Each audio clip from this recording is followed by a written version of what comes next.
You guys hear me? Okay, I'll try to be loud. Okay, I'll try to be loud. Marriage. Man, it's a beautiful thing. It is the ultimate celebration of love. It's a journey of intense passion, great joy, real pain, and huge sacrifice. It's marked by how well we love, how far we'll go to bear each other's burdens, support each other's dreams. It's full of towering heights, mundane normalcy, and sometimes deep valleys. It's a commitment to walk with each other no matter the personal cost, always putting the other first. And at the core of this beautiful celebration is this word that's used and thrown around in this world, quite often misused, quite often misconstrued, quite often not lived up to very well. That word is love. Just listen to me as I read from a scripture out of the New Testament from 1 Corinthians chapter 13. It's out of the Message. It says, "Love never gives up. Love cares more for others than for self. Love doesn't want what it doesn't have. Love doesn't strut, doesn't have a swelled head, doesn't force itself on others, isn't always me first, doesn't fly off the handle, it doesn't keep score of the sins of others, it doesn't revel when others grovel. It takes pleasure in the flowering of truth, puts up with anything, trusts God always looks for the best, never looks back, but keeps on going to the end."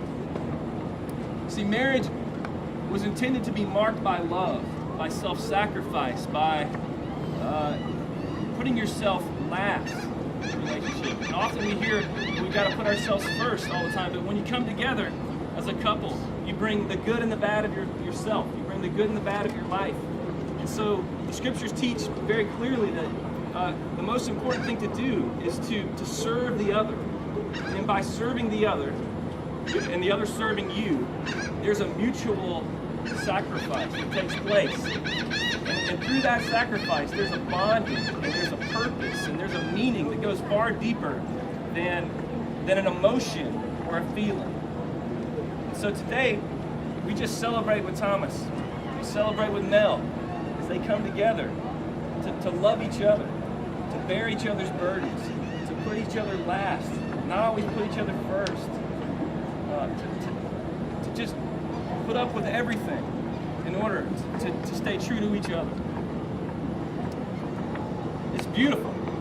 As I was talking to Thomas about this ceremony a few weeks back, he was telling me about his pursuit of Melanie.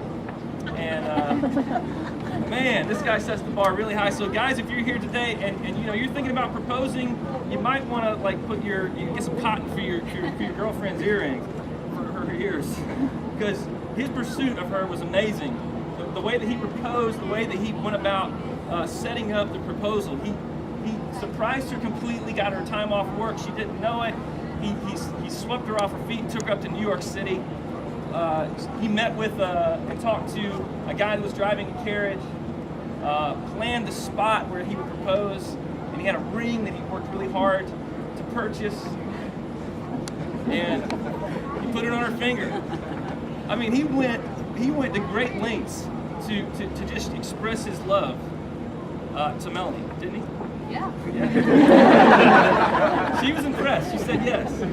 So that's why we're here today. It's a beautiful picture because it's the picture of how God pursues us. God pursues us with that kind of love and that kind of passion, but so much more. We read in Ephesians about the Apostle Paul and his charge to people who are getting married. He says, I'm reading out of the Message, he says, "Wives, understand and support your husbands in ways that show your support for Christ. The husband provides leadership to his wife the way Christ does to the church, not by domineering, but by cherishing. So just as the church submits to Christ as he exercises such leadership, wives should likewise submit to their husbands." All right, we stop right there. Submit, that's a strong word. But there's a connotation in that word, there's a connotation in that picture of, and we'll get to Thomas in a second, what his role is, that she is kind of coming under his headship in a way, but in a way